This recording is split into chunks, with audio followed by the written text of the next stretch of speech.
সামনে একটা পর্ব আসছে, মুসলিমদের পর্ব, সেটা অনেকে মুসলিমের পর্ব, সবাই না।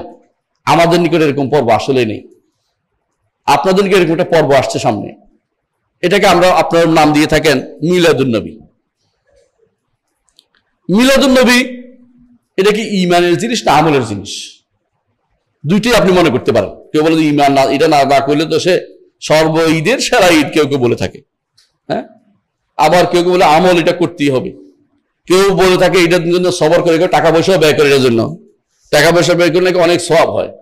কেউ এটার জন্য প্রয়োজনে মাই খেতে রাজি আছে, সেটা করবেই।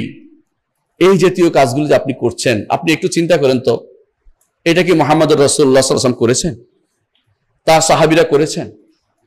যদি কেউ প্রমাণ করে দেবে সাহাবীরা করেছেন, আমরা করবো, অসুবিধা কি? কিন্তু প্রমাণ করার কিছু নাই। জোর করে কোরআনে কারীমের আয়াতকে অপব্যাখ্যা দাঁড় করাবে। কি আল্লাহ তাআলা বলছেন আসসালামু আলাইয়া, আল্লাহ তাআলা বলছেন যে ঈসা আলাইহিস সালাম বলেছেন আসসালামু আলাইয়া ইয়াউমা উলিদতু ওয়া ইয়াউমা আমুতু ওয়া ইয়াউমা উবআসু হাইয়া, যে মিলাদ তো উনি কায়েম করে গেছেন। এটা আমল কি রাসূল করেছেন কোনোদিন? রাসূল কি এটা করেছেন কোনোদিন? কিভাবে আপনি এটা ব্যাখ্যা দাঁড় করাতে পারেন? এই ব্যাখ্যা কি কোনোদিন কোনো কিতাবে তাফসিরে আসছেন? আপনি বসে বসে বানাচ্ছেন। কারণ আমরা একটু আগেই বলেছি যে কোরআন এবং সুন্নাহর ব্যাখ্যা ব্যক্তি দিলে বিভ্রান্ত হবে, পথভ্রষ্ট হবে। অবশ্যই তাকে সলফে সালেহিনের বুঝ নিতে হবে। সালাফ বলতে বুঝাচ্ছি কাদেরকে? সাহাবায়ে কেরাম, তাবেঈন, চার ইমাম, বিখ্যাত ফিকহের চার ইমাম এবং হাদিসের 6 ইমাম সহ বিশাল আমাদের ওলামা আলেম শ্রেণী যারা চলে গেছে, তাদের ব্যাখ্যা নিতে হবে। 300 হিজরির পরে, 400 হিজরির পরে কোন রাজা বাদশাহ দাঁড়িয়ে গেছেন, কোন রাজা বাদশাহ মিলাদ কায়েম করেছে, কৌকবরী, এদের ও জাতীয় নামও শুনে থাকবেন আপনি কত। এগুলি কোনো ইমানদার, এই মানে এগুলি কোনোভাবেই কোনো আলেমদের কাতারে পড়ে না। ওদের বক্তব্য নিয়ে এসে আপনি প্রতিষ্ঠা করতেছেন। কার কাজ করছেন আপনি? এমন কাজ কেন করবেন যেটা আপনার বিরুদ্ধে যাবে? বেদাত তো আপনার আমলটাকে নষ্ট করে দিচ্ছে। আপনি যদি বলেন যে আমি রাসূলের উপর দুরূদ পাঠ করব, অসুবিধা কি? সারাদিন পড়েন, কিন্তু সিস্টেমটা ভুল হয়ে গেছে। সালাত আদায় করতে পারেন, কিন্তু আপনি যদি বলেন যে পূর্ব দিকে ফিরে পড়বো, হবে না। আপনি যদি বলেন যে আমি সুবহান রাব্বিয়াল আলা পড়বো রুকুর মধ্যে, হবে না। কারণ এটা এই জায়গার না, যেখানে যেটা রাসূলুল্লাহ সাল্লাল্লাহু আলাইহি ওয়াসাল্লাম দেখেছেন সেইভাবে, যেই পদ্ধতি সেইভাবে করতে হবে। আপনাকে নিজে একটা পদ্ধতি আবিষ্কার করতে পারেন না। জন্ম তিথি পালন করার বিষয়টি রাসূলুল্লাহ সাল্লাল্লাহু আলাইহি ওয়াসাল্লাম অনুমোদন করেননি। কোনো ব্যক্তির নয়, কোনো দেশের নয়, কোনো কিছুর নয়, কোনো দিনের সেটা বৈধ নয়। জন্ম কোনোদিন রাসূল, জন্ম মৃত্যু, এই জন্য উলিদা আরবিতে বলে, ওয়ালাদা শব্দ নাই। উলিদা অর্থ হলো এটা অ্যাক্টিভ ভয়েস না প্যাসিভ ভয়েস। আরবি ভাষায় জন্ম গ্রহণ করেছে এটা নাই, জন্ম হয়েছে বলে। মৃত্যুবরণ করেছে আরবি ভাষায় নাই, আরবি হচ্ছে মরে গেছে বলে। আমাদের ভাষার মধ্যে সমস্যা এটা। মনে করে নিজে মরতে পারে, নিজে বাঁচতে পারে না, নিজে জন্ম হতে পারে না। ইচ্ছা করলে কেউ 2 বছর আগে, আমি 2 বছর আগে দুনিয়াতে আসতে পারবে না। 2 দিন পরে মারা যাবে, এটা হয় না। ইজা জা আজালুহুম ফালা ইস্তাখিরুনা সাআতান ওয়ালা ইস্তাকদিমুন, যখন মৃত্যু আসবে তখনই এক্ষুনি কেউ এদিক সেদিক করতে পারবে না কেউ। হ্যাঁ, আপনাকে বাতাস দিয়ে রাখতে পারে, আসলে আপনি মরে গেছেন। টাকা নেওয়ার বুদ্ধি করতে পারে, এটা আলাদা কথা। সেটা যদি মরে, আপনার মৃত্যু ওইভাবে যেটা আছে ওইটাই হবে। কেউ 1 মিনিটও বাড়াতে পারবে না, 1 মিনিটও কমাতে পারবে না। তাহলে জন্ম মৃত্যু যেখানে আপনার হাতে নেই, সেটা পালন করার কথা রাসূলুল্লাহ সাল্লাল্লাহু আলাইহি ওয়াসাল্লাম কোনদিন বলেননি। কোনো মানুষের সেটা করতে পারেন না, আপনার পিতা সন্তানরা করতে পারেন না, এটা শরীয়ত বলেনি। তাহলে ওইটা পালন করার জন্য আপনি বিশাল বিশাল বাজেট ঘোষণা করেন, বিশাল বিশাল পয়সা আপনি সময় ব্যয় করেন, এগুলি সবই পণ্ড শ্রম, এগুলি আপনার কোনো কাজে আসবে না।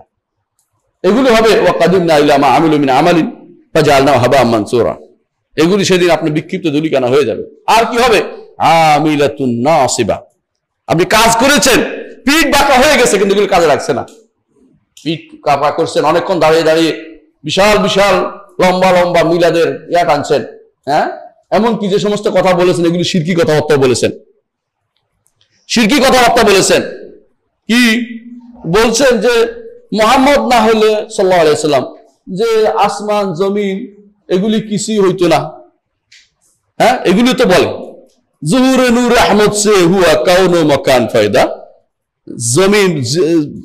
জমি পয়দা জামা পয়দা বলতে থাকে। এটা যে নূর আহমদ রাসূলুল্লাহ সাল্লাল্লাহু আলাইহি ওয়াসাল্লাম, নূরে আহমদ রাসূলের নূর, সেটা প্রকাশ হওয়ার মাধ্যমে আসমান জমিন সব সময় জমান সব সৃষ্টি হয়েছে। মকান ফায়দা মানে কখন হয়েছে, মকান হয়েছে, হ্যাঁ, জমিন হয়েছে, জমা হয়েছে, এটা বলতেছে। মানে কত বড় মিথ্যা কথা আপনি চিন্তা করেন। নূর আহমদের এই যে বানোয়াট কথাগুলো, যে একটা নূর ছিল, অমুকে দেখছে, অমুক কানে পড়ে আছিল, বানোয়াট কথা সব। যে আশের কাছে একটা নূর পড়ে আছিল, আমি দেখছি আকাশে অমুক তারকা, এই জাতীয় ঘটনাগুলো মানে উল্লেখ করা সবগুলো মিথ্যা কথা, এগুলি কোনো অস্তিত্ব নেই।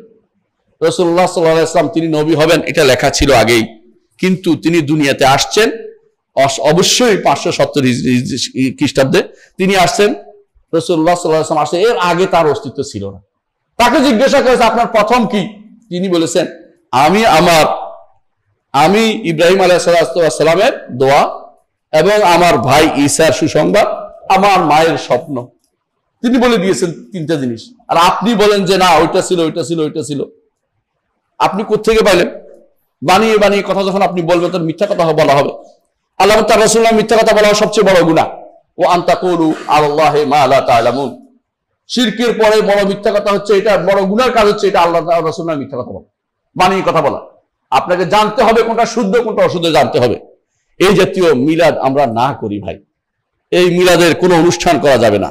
সারা বছর আমরা দুরূদ পড়বো মুহাম্মদুর রাসূলুল্লাহ সাল্লাল্লাহু আলাইহি ওয়াসাল্লামের উপর।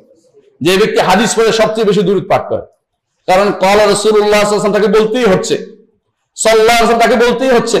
আর যারা মৌসুমী ইবাদত করে তারা শুধুমাত্র এটা করে, কোনটা? এই জাতীয় মিলাদ অনুষ্ঠান করে মৌসুমী। বছরে একবার ইবাদত করবো, এত ইবাদতের কষ্ট কেন করব? একবার ইবাদত করে সব হালাল করে ফেলবো, একবার হুজুর খাইয়ে দিব, আর কোনো গুনাহ আমার নাই, সব গুনাহ শেষ। একবার আমি বছরে একবার এই করে দেবো, মিলাদ পড়াই দেবো, হুজুর টেনে কি না। আর হুজুর কতক্ষণ উঠবেন বসবেন নর্তন কুর্দন করবেন, এরপর তিনি দুনিয়া শেষ করে বলবেন না, একবারে জান্নাতে পাঠাই দিবেন মৃত্যু মানুষকে। এগুলি ইসলামের কোনো নিয়ম ভিতর পড়ে না। আল্লাহ আমাদের ক্ষমা করুন।